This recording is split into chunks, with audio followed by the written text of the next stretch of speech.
Ce soir, on se retrouve pour une toute nouvelle histoire. J'espère qu'elle va vous plaire. N'hésitez pas à liker, commenter, partager et vous abonner, vous abonner, vous abonner. Et sur ce, on va directement commencer. Installe-toi confortablement, allongé, assis sous la douche comme tu veux. Je sais pas si là tu entends, il pleut un peu. J'espère que le bruit de la pluie n'est pas désagréable. Et on va directement commencer. L'histoire que je vais te lire ce soir s'appelle Le phare de la dernière lueur.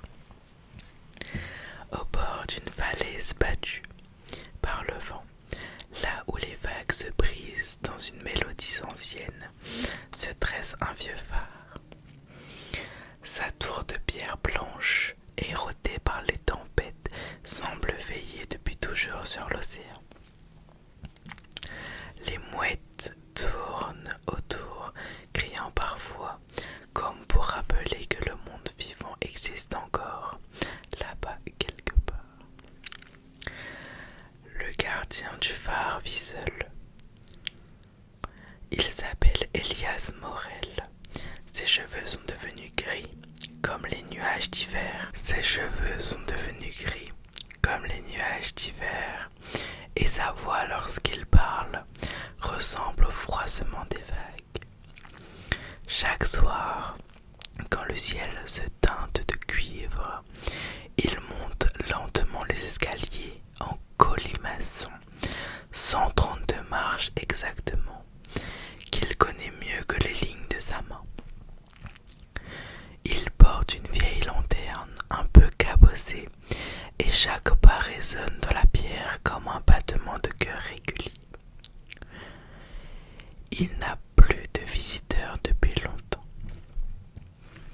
Le port, autrefois vivant, est désert. Les pêcheurs sont partis vers d'autres rivages. Les familles aussi. Les bateaux ne passent plus devant la côte depuis qu'un grand port moderne a été construit plus au sud. Pourtant, Elias continue d'allumer la lumière, chaque nuit, sans jamais faillir. Personne ne sait pourquoi. Certains disent qu'il obéit à une vieille promesse. D'autres affirment qu'il a perdu la raison, qu'il parle au vent et à la mer. Mais Elias, lui, sait. Chaque soir, lorsqu'il allume la grande lentille du phare, il sent la chaleur familière de la lumière l'envelopper. C'est comme un rituel. Il murmure quelques mots à peine audibles. Prie ma vieille amie, montre-leur le chemin. Le vaisseau tourne lentement, caressant la brume. L'océan devient argenté sous la lune, et dans le lointain, on croirait entendre un écho. Un murmure venu des profondeurs, un souffle qui répond à son salut. Les nuits de tempête, le phare tremble, le vent hurle contre les vitres, la mer monte si c'est haut qu'elle semble vouloir avaler la falaise. Dans ces moments-là, Elias ne dort pas. Il reste assis près de la lampe, la main posée sur la rambarde froide, le regard perdu dans la tourmente. C'est alors qu'il croit distinguer à travers la pluie une silhouette mouvante sur les vagues. Une lueur lointaine, fragile, comme la lanterne d'un navire invisible. La première fois, il a cru rêver. Mais cette lumière revient, de temps en temps, toujours à la même heure, toujours au plus fort de la nuit. Elle scintille 3 fois, disparaît, puis revient, comme un signal. Elias ne sait pas à qui elle appartient, peut-être d'un vieux bateau perdu depuis longtemps, peut-être à quelqu'un qui cherche encore la terre après sa mort. Mais il répond chaque fois.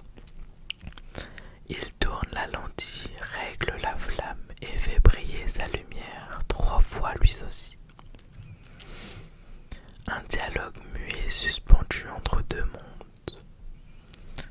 Un soir d'hiver, la mer est calme, étrangement calme.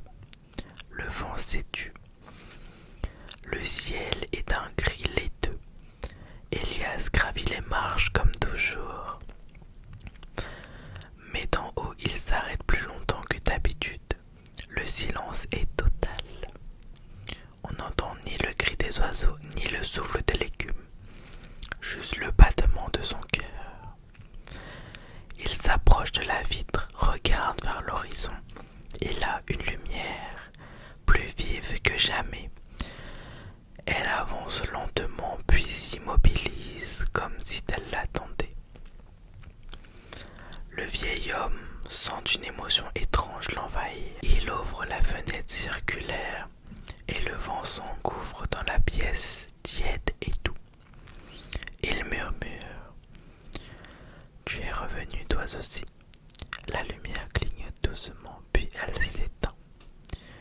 Le lendemain matin, le gardien est retrouvé endormi sur la chaise, un sourire paisible aux lèvres. La lampe du phare brûle encore, plus claire qu'à l'accoutumée. Et sur la table, une petite pierre polie, brillante comme un éclat d'étoile, repose à côté de sa tasse de thé. Depuis ce jour-là, personne n'a remplacé Elias Morel. Le phare reste allumé de lui-même chaque nuit, exactement à la même heure. Les pêcheurs du niveau port disent parfois voir 2 lueurs au-dessus de la mer.